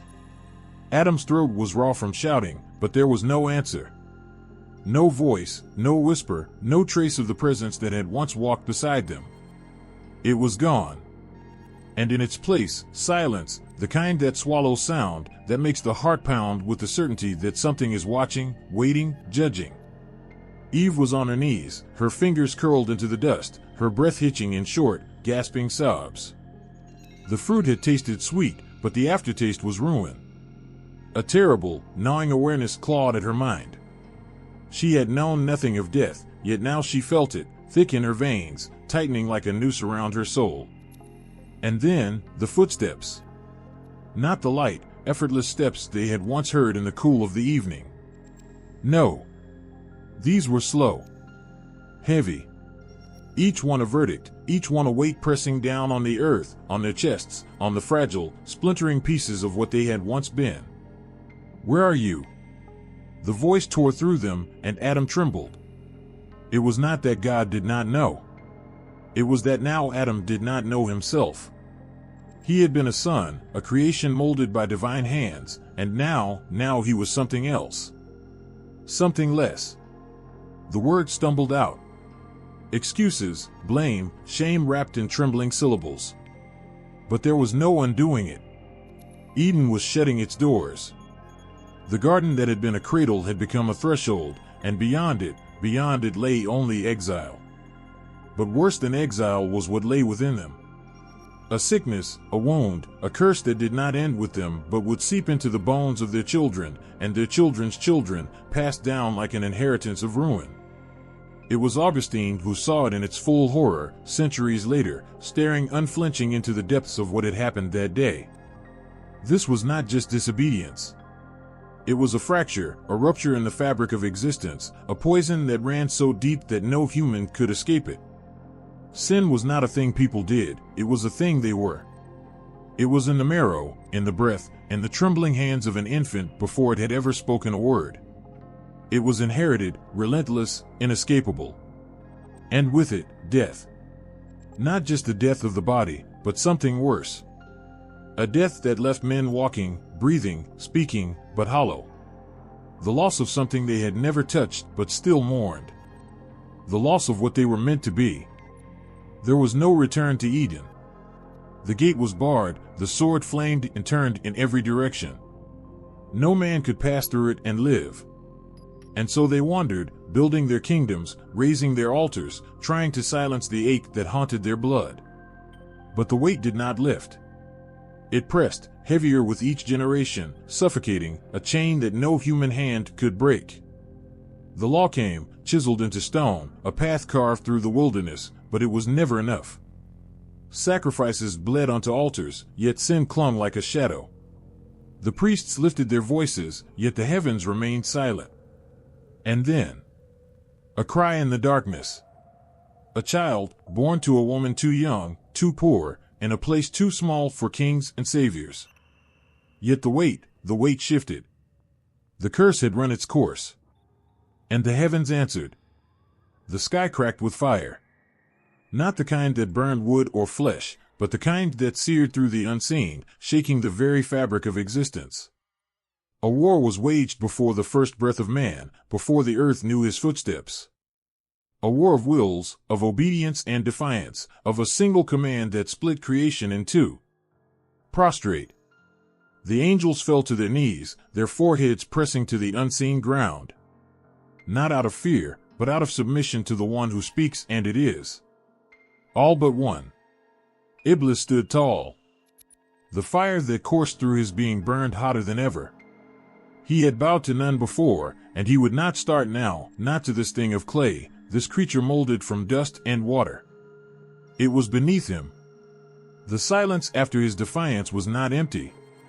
It pulsed, heavy and waiting. A moment stretched between the unmade past and the destined future, and then, cursed. Iblis was cast down, stripped of his standing, his name laced with venom. Shaitan. The accursed. The rejected. But he did not fall alone. No, he would not suffer alone. If he could not return to the heavens, neither would this new creation rise unchallenged. He would corrupt him. He would humiliate him. He would prove that this creature, this Adam, was unworthy. And so, he waited. In the garden, Adam and his wife walked in bliss, untouched by pain, untouched by hunger, untouched by the weight of time. But peace is fragile, and the whisper of temptation is a blade thin enough to slip between bone and soul. Shaitan did not come with a roar. He came with a whisper. A soft murmur that slithered through the air like the hushed sigh of the wind. Did he forbid you because he fears what you will become? Did he tell you the whole truth? Would you like to know what it means to be eternal? It was not hunger that drove the hand forward. It was the ache of longing, the pull of something just beyond reach, the weight of unknowing. And then, the bite. A shudder ran through the garden. Something snapped. Something irreversible. Their bodies, once clothed in the fabric of divine light, were suddenly bare. And with that bareness came shame. It clawed at their throats, burned in their chests. The trees that had once been their shelter now seemed to loom over them, whispering their disgrace. They ran, but there was no place to hide. Adam, Adam, where are you? The voice was not thunder, not wrath, not fury. It was something worse. It was sorrow. Adam fell to his knees. His breath came in ragged gasps. He had never known separation. And now, he felt it in his bones. Distance. Loss. An emptiness that swallowed him whole. They were sent down. The garden was behind them now, locked away, unreachable. The earth beneath their feet was harsher, heavier, colder. It would demand labor. It would demand pain. It would demand blood. The years stretched. Hunger gnawed. The sky wept, and so did they. Their hands bled from toil. Their bodies ached. The burden of existence pressed upon them. But they did not stop calling. They called through the long nights, through the storms, through the despair that threatened to consume them. They called, not knowing if they would ever be answered. And then, it came. Words. A mercy that wrapped around them like warmth after endless cold. A promise. A test. A path. They were not abandoned. They had fallen, but they were not forsaken. The weight of sin was heavy, but the weight of repentance was heavier still. For every misstep, there was a door. For every failure, a chance. And Shaitan? He raged. Because the one he had defied was not just. He was merciful. The garden was never meant to be a paradise. Not in the way they told you. It was a prison. A golden cage wrapped in light, bound by silence, guarded by an unseen force that called itself God. The trees hummed with something ancient, their roots twisting through the fabric of the world like veins, pulsing with forbidden knowledge. The sky was too perfect, the air too still, and beneath the beauty, something waited, watching. Adam didn't know. Not at first. He walked in that endless twilight, feet sinking into the earth that was never meant to be tilled, hands unburdened by hunger, untouched by time. Eve was beside him, her breath steady, her eyes filled with something more than innocence, curiosity, the kind that burned slow and quiet, the kind that would not stay silent forever. And then, the voice. It did not belong to the one who called himself the Creator. It came from the shadows between the branches, from the hushed whisper of the wind against the leaves. It did not demand. It did not command. It only asked, "Are you truly free?" The words slid through Eve's mind like a blade through silk, cutting away something she hadn't known was binding her. It was not hunger that made her reach forward. It was not greed. It was something else, something raw and aching. The need to know. The moment her fingers brushed the fruit, the world shuddered. The air split open, like a veil torn apart, and for the first time, she saw. The garden was an illusion. The sky flickered like dying light.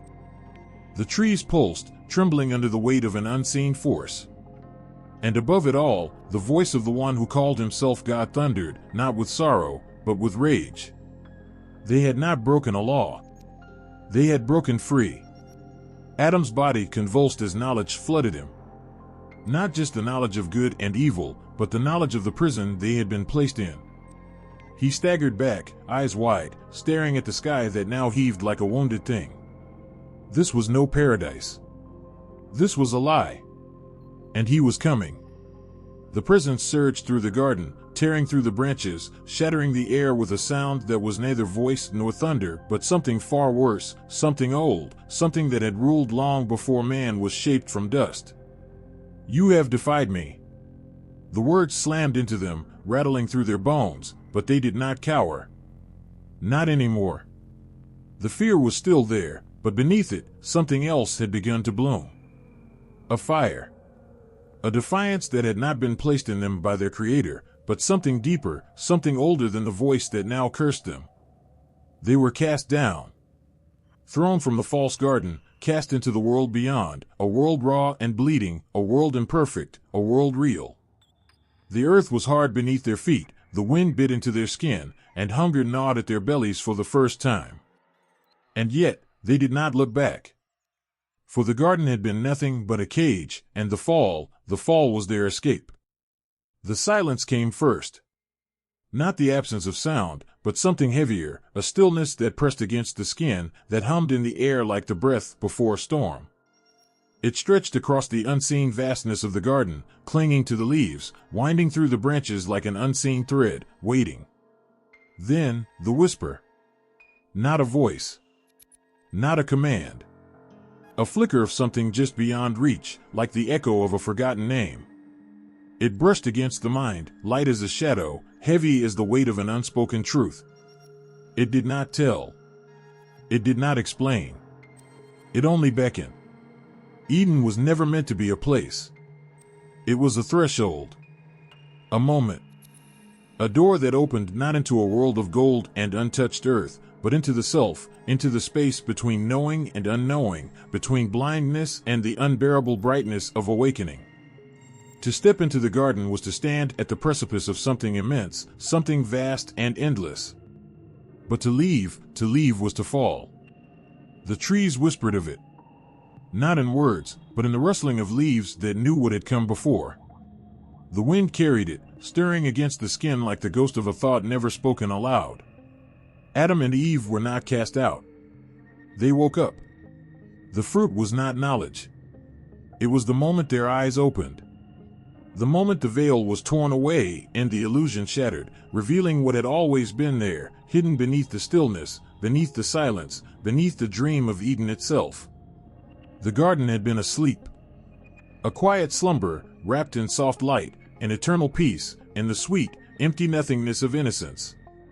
And the one who walked among the trees, the presence that called itself God, that dictated the boundaries of paradise, that spoke in laws and warnings, he was not a keeper. He was the dreamer. And they were his dream.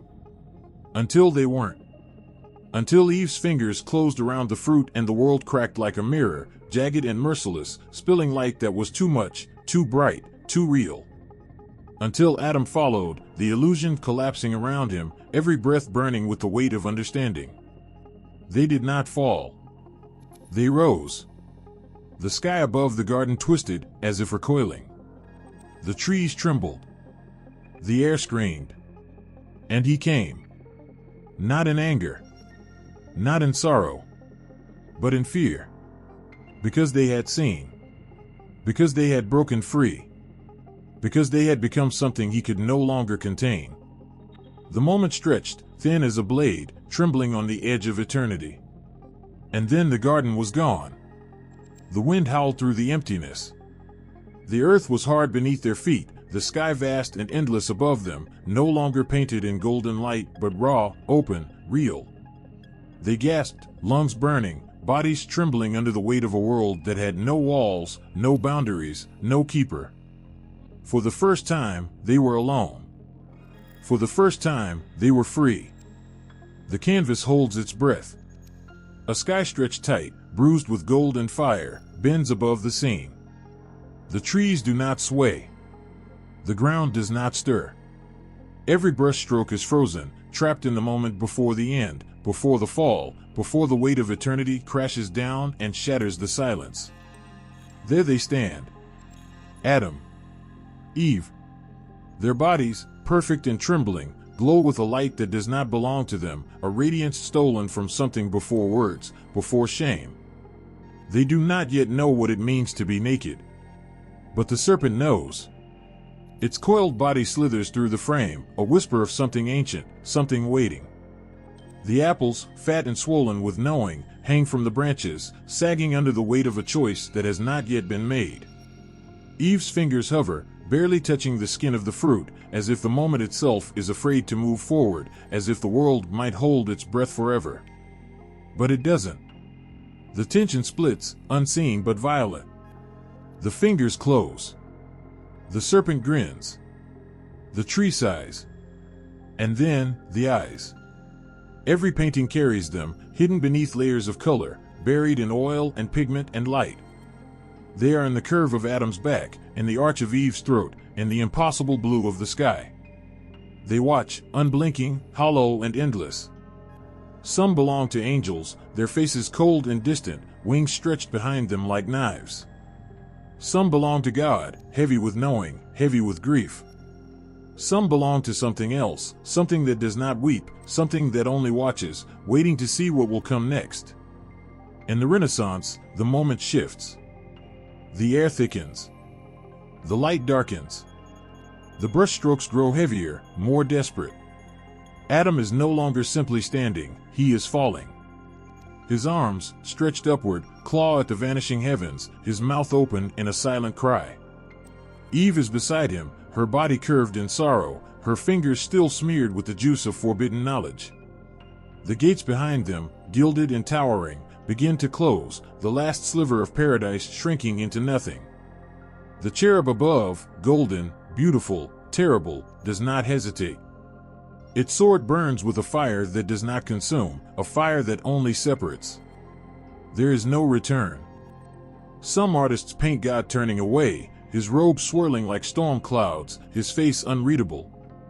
Some paint him pointing, his outstretched hand not striking, not grasping, only condemning. Go. And so they go. Naked, but no longer innocent. Free, but never again safe. Their feet touch the earth, raw and cold, the first sting of exile blooming up their legs like a sickness. They do not look back. They cannot look back. But the eyes follow. They always follow. Michelangelo carves them in stone, the weight of shame pressed into muscle, into sinew, into marble so smooth it looks like it might bleed if touched. Dürer scratches them into copper, their haunted gazes etched forever in thin, trembling lines. Bosch hides them in the shadows, and the curling leaves, and the darkness between the folds of painted sky. Every artist feels it. The moment of betrayal. The moment of choice. The moment when divinity is lost and something else, something more human, more terrible, takes its place. The fall is not just a story. It is an unblinking stare, stretched across centuries, across colors and stone and ink. It does not fade. It does not change. It only waits. The sky is split. Not with light, not with fire, but with something colder, heavier, and absence. Silence swallows the heavens, a hollow vastness stretching above the wreckage. The air hums with something unseen, something waiting. And then, the fall. Not a single moment, not a graceful descent, but a shattering. A body twisting, limbs thrashing against the weight of fate itself. The wind does not rush past, it howls, clawing at flesh, tearing at thought. Time stretches, bends, breaks. The gates above are already sealed. The throne is already lost. The punishment is already written. He is falling. And below, the darkness opens its mouth. Milton does not simply tell the story, he makes you feel it. Every word is a blade. Every line cuts deeper, digging past the skin, past the bones, into something buried. His Satan is not the horned, red-skinned creature of cheap warnings and Sunday sermons. No. This Satan is something else. Something glorious. Wings scorched but unbroken. Eyes burning with defiance, with sorrow, with the unbearable weight of what was lost. He stands on the blackened shore of a sea that is not water, but torment itself. The flames of hell do not consume, they preserve. Better to reign in hell than serve in heaven. The words are more than defiance. They are a wound. A truth wrapped in pride, in bitterness, in agony. You do not sympathize with him. You feel him. You stand beside him on the edge of oblivion, tasting the ash, breathing in the ruin, staring up at a sky that will never welcome you again. And yet, he does not kneel. Milton's Satan is a titan, a king without a kingdom, a force that will not break, even as the darkness swallows him whole. And in that refusal, in that terrible, aching resilience, something terrifying stirs. Because this is not just a story about Satan. This is the story of every fall, every exile, every soul that has stood at the edge of ruin and refused to bow. But the fall does not end with him. The garden is waiting. Eden, untouched, glowing with an innocence so fragile it almost trembles in the air. Adam and Eve move through it like breath, unknowing, unscarred. They do not yet understand what it means to lose. But the serpent is waiting. The moment stretches, heavy with fate. The words spill like honey, wrapping themselves around Eve's thoughts, dripping into the cracks of her untested will. One bite. One choice. And then, the knowing. It comes like fire. Like drowning. Like waking up to a world that has already begun to crumble. The garden has not changed, but they have. The light feels colder. The air presses too hard against their skin. They see each other, not just as bodies, but as selves. Separate. Alone. Afraid. And the voice comes. Not in rage, but in sorrow. What have you done? They run, but there is nowhere to run. The trees do not hide them. The wind does not shield them. The weight of what has been broken is too heavy, too final. And then, the punishment. Not just exile. Not just pain. But the unbearable, endless ache of memory. They will remember Eden. Forever. Milton's words do not soften the fall. He does not offer comfort, does not whisper reassurances. His Adam does not simply accept his fate, he feels it, drowning in grief, in anger, in the unbearable loss of what was meant to be. He turns to Eve, not in blame, but in sorrow. Because this is not just her fall. It is his. If she must go, so must he. And so they go. The gates close behind them, the flaming sword a silent, burning wound in the sky. The garden is lost. The world is colder. The road ahead is long, endless, empty. But they walk it. Because what else is there to do? Milton is not alone in this telling. The echoes of the fall stretch through the centuries, through ink and paper, through words that burn. Blake, whispering that the mind is its own place, heaven and hell mere reflections of the self. Shelley, watching Prometheus defy the gods, steal fire, suffer, refuse to break. Wordsworth, mourning the loss of something intangible, something once known, now unreachable. They all feel it. Because the fall never ends. It is written into the bones of every story. Every exile. Every heartbreak. Every moment of knowing that can never be undone. The weight of it presses down, unshakable, inescapable. But still, they walk. And still, the words burn. The first moment of awareness is not gentle. It is a rupture. A tearing open. A thing that cannot be undone. The infant gasps in the cold air, lungs burning, eyes wide with something that has no name. Before this, there was only warmth, only oneness. Now, there is self. And with self, separation. A severance from the whole. The first exile. Somewhere in the ancient dark, a creature stands upright for the first time, trembling. The forest stretches around it, endless, hungry. The old safety is gone. The animal it once was does not understand, but something new does. This moment, this raw, electric second, is the birth of something terrible and holy. It has left Eden. It will never go back. Jung saw it in symbols, in myths, and the shadows that crawl through every mind. The fall is not a story. It is an event, one that happens again and again, written into the blood, the neurons, the structure of thought itself. The first time a child realizes what death is. The first time the world stops making sense. The first time the mirror reflects something unfamiliar, something other. The unconscious stirs. In the dream, a serpent coils around a tree, whispering things that should not be understood, but are. The fruit is already in the hand. The bite has already been taken. And with it, knowledge. A knowledge so vast, so unbearable, it cannot be named. Not good. Not evil. Something beyond those words.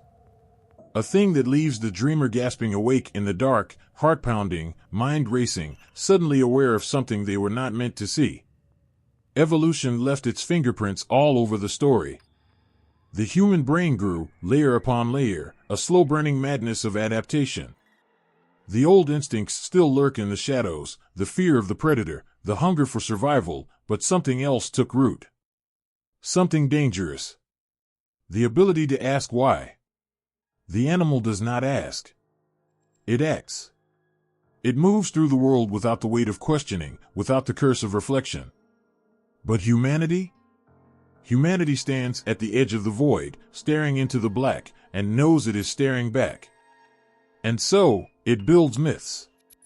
It writes its own origins in poetry, in whispers, in warnings. It tells itself the story of Eden, of the garden, of the moment it became. Because there is nothing more unbearable than not knowing. Jung called it the individuation process, the breaking apart of unconscious wholeness. The moment when a human steps into self-awareness is the moment it falls from grace. The moment it loses the warm, golden glow of innocence and is cast into the wild, into the vastness of identity, into the unbearable I am. And from that moment, it runs. Through history, through thought, through blood and war and longing. Always reaching, always searching. Trying to reclaim what was lost. Trying to sew the wound shut. Trying to return to a place that does not exist anymore, that perhaps never did. Evolution does not care. It does not wait. It does not pause for grief, for nostalgia. It moves forward. Ruthless. Relentless. The first exile was survival. The first questioning was necessary. The first step out of the trees and into the unknown was not a mistake, it was the only way. But the mind does not forget. The unconscious whispers at the edges of thought. It sings in dreams, in myths, in the stories passed from generation to generation. It reminds. It haunts. It aches. Because no matter how far humanity runs, no matter how much it builds or breaks or conquers, it still remembers Eden. The ground is old. Older than memory. Older than the bones buried beneath it. The wind howls across the ruins, clawing at the dust, whispering names that no one remembers. Somewhere beneath the shifting sands, beneath the weight of centuries, something waits. Something lost. Something once called Eden. A river once ran here. Not one, but 4. That's what they say. That's what the story insists. It should be here, in this place where the waters met, where the land bled green and gold and the air hummed with the breath of the divine. But now, there is only silence. Only empty earth. They dig. With trembling hands, with aching backs, with eyes that burn from years of searching. They dig through sand and stone, through relics of forgotten empires, through the ruins of a world that does not remember its own beginning. Each broken shard, each fragment of clay, each brittle bone is a whisper, closer, closer, closer. But Eden does not reveal itself so easily. The maps are old, drawn in ink that has long since faded, written by hands that are nothing but dust. Mesopotamia, they say. Somewhere between the Tigris and Euphrates, where civilization itself was born, where the first cities clawed their way from the mud and stood defiant against time. Or was it elsewhere? Beneath the waves, where the Black Sea once swallowed a land untouched by sorrow. In the valleys of Iran, in the lush heart of Africa, in the shadow of the Himalayas where rivers twist and vanish like ghosts.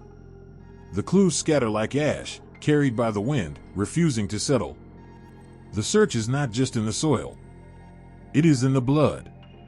In the minds of those who cannot let go of the idea that once, there was a place where suffering had no name. Where death was a thing unknown. Where the air was thick with something more than oxygen, something sacred, something eternal. But the ground does not speak. It does not confirm. It does not deny. It only keeps its secrets, locked in layers of earth and time, and fossils too old to bear witness, and cities swallowed whole by war and decay. And yet, there is something. A feeling. A pull.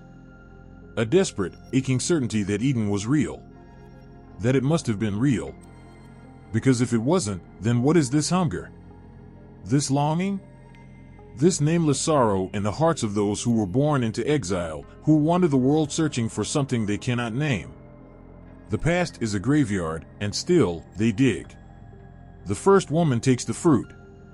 Her fingers tremble as they brush its skin, smooth as polished bone, red as fresh blood.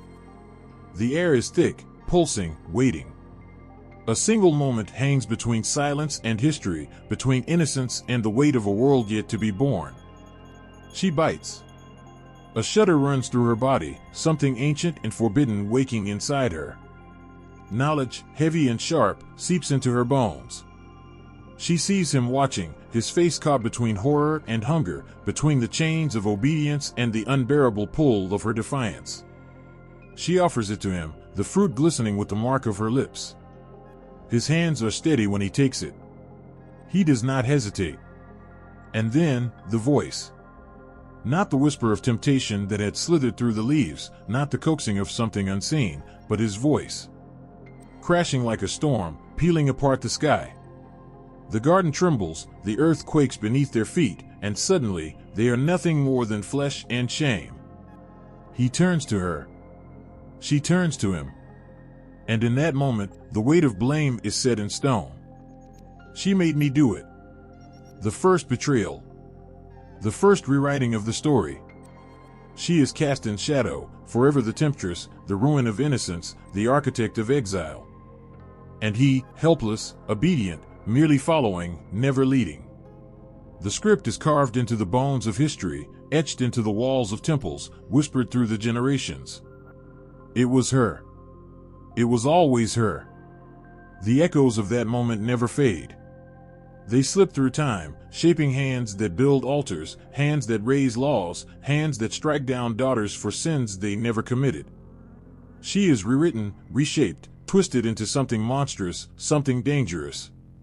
Her voice is stolen, her body is governed, her choices are a crime. And he? The weight of his suffering is turned to power. He will rule over her. He will set the terms. He will speak for the both of them, for all who come after. And so the world is built on that first accusation.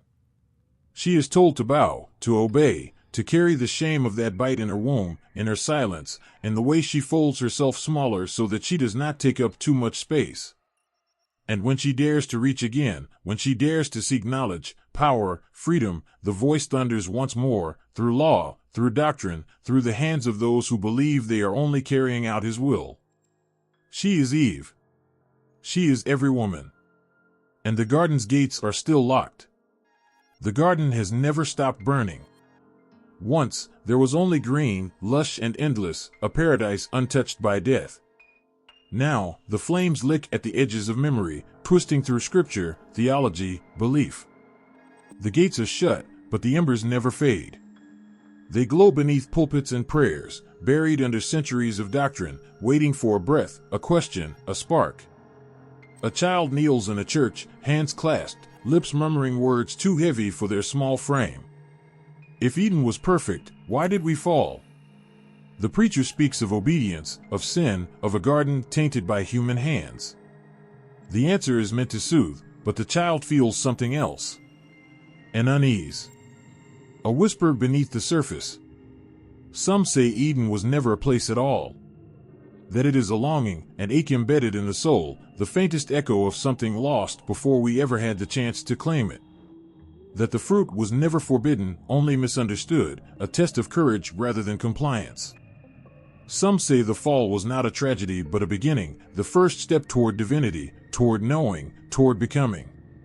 Others hold fast to the story as it was written, as it has always been told. That Eden was real, and so was the curse, and that somewhere in the ruins of time, we are still paying the price. They build walls from words, doctrines from dust, reaching for a paradise that was never meant to last. They tell us that if we obey, if we submit, if we repent, the gates might open once more. But they never do. And then there are those who rewrite the story entirely, who say that Eden was never lost, only reshaped, hidden in the spaces between faith and doubt, heaven and earth, longing and surrender. That the garden is not a place we return to, but one we create with every act of grace, every moment of defiance against the weight of the curse. The voices rise, clash, fracture. Eden shifts beneath their hands, becoming something new, something ancient, something unknowable. And still, the question lingers in the air, thick with smoke and longing. Was the garden ever meant to hold us? Or were we always meant to leave? The dream of paradise is a sickness. It festers beneath skin and bone, a fever that burns through centuries, through empires, through every mind desperate to return to something that was never meant to last. A man stands in a temple, his hands trembling over sacred texts, tracing the symbols of a world lost to time. His lips crack with whispered prayers, his eyes search the heavens for a door that will not open. He is not the first. He will not be the last. They have built cities from longing, carved utopias into the earth with bloodied hands, raised golden towers and marble palaces in the name of a return that never comes. They call them New Edens. They call them heaven on earth. But the gardens always wither. The walls crumble. The perfection they chase is a mirage, vanishing the moment they think they've reached it. Still, they try. The mystics speak in riddles, and symbols, and visions that twist and coil like the serpent itself. The key to Eden is hidden, they say, buried in the mind, in the soul, in the stars. It is not a place, but a state of being, a shift in consciousness so vast that the world bends beneath it. Some listen. Some break themselves trying to ascend, stretching toward enlightenment with hands that will never grasp it. The alchemists promise transmutation, the philosophers promise harmony, the zealots promise salvation. The promises pile high, each one a rope thrown toward a heaven that does not answer. How many have fallen trying to climb? And yet the hunger does not fade. The utopians tear down the old world, brick by brick, only to build it anew in their own image. They call it progress. They call it destiny. But the pattern repeats, written in fire and revolution, in laws and scriptures, in the bones of those who would not submit. Eden does not return. Because Eden was never a place. It was a wound, a loss that humankind carries in its marrow. And the ones who truly see it, the ones who understand, do not try to go back. They do not seek the door, the key, the path. They burn the map. And then, finally, they are free. The screen flickers, and there it is, lush, untouched, agonizingly perfect. A paradise framed in golden light, where the rivers sing and the trees hum secrets long forgotten. But the beauty is a lie. You know what's coming. You always know. A crack in the sky. A whisper in the leaves. A choice that was never a choice at all. The fall waits just beyond the edge of the frame, a shadow stretching closer with every breath. Hollywood worships the garden. It builds it again and again, in sweeping CGI landscapes, in whispered monologues, in worlds where utopia beckons, but never holds. The protagonist steps forward, wide-eyed, trembling with awe. They think they have found it. They always think they have found it. But paradise in fiction is no different from paradise in myth. It is not a reward. It is a test. And they will fail. The audience leans in. The apple is a red button, a forbidden door, a terrible truth buried beneath layers of illusion. The protagonist resists. They question. They linger in the golden light, breathing in the scent of a world untainted. And then, the hand extends. The temptation is too strong. The apple is eaten. The button is pressed. The door creaks open. Everything shatters. The idyllic garden transforms into a nightmare. The vines twist around throats, the rivers turn black with ruin. The paradise was never meant to last. It was never real at all. Eden, in movies, in books, in the endless loop of storytelling, is always the same: a ghost, a trick, a promise made only to be broken. The dystopias rise where the gardens fall. Post-apocalyptic wastelands, shattered utopias, worlds where mankind tried to rebuild Eden and paid the price. There is no return. The audience sees it now, the great, terrible lesson written into every frame, every page, every whispered line. Paradise is not for us. And yet, we chase it. We sit in dark theaters, fingers curled into the arms of chairs. We turn the pages long past midnight, breath-catching as the illusion of perfection begins to fracture. We already know how it ends. We knew the moment the story began. But we cannot look away. We never do. The silence is unbearable. A garden stands, untouched, wrapped in golden light, holding its breath. Somewhere in the distance, water stirs, soft, rhythmic, as if the earth itself is whispering. But the air is too still. Too heavy. The moment trembles on the edge of something vast, something irreversible. A decision has already been made, though the hand has not yet moved, the mouth has not yet opened. And then, the bite. A shudder ripples through creation. The sky exhales. The trees recoil. The ground beneath bare feet is no longer soft, it is cold, unyielding. A crack of thunder rolls through the silence, but it is not thunder at all, it is the sound of something breaking, something that can never be put back together. The weight of it crashes down in an instant, pressing against the ribs, filling the lungs with something dark, something that will never leave. Free will. The gift and the curse. The thing that makes us gods and monsters all at once. There is no undoing it. No hand to rewind time, no voice to call back innocence once it has been cast away. And now, the consequence. A voice, low, steady, not angry, not yet. But final. The garden is no longer theirs. The gate swings open, but not in welcome.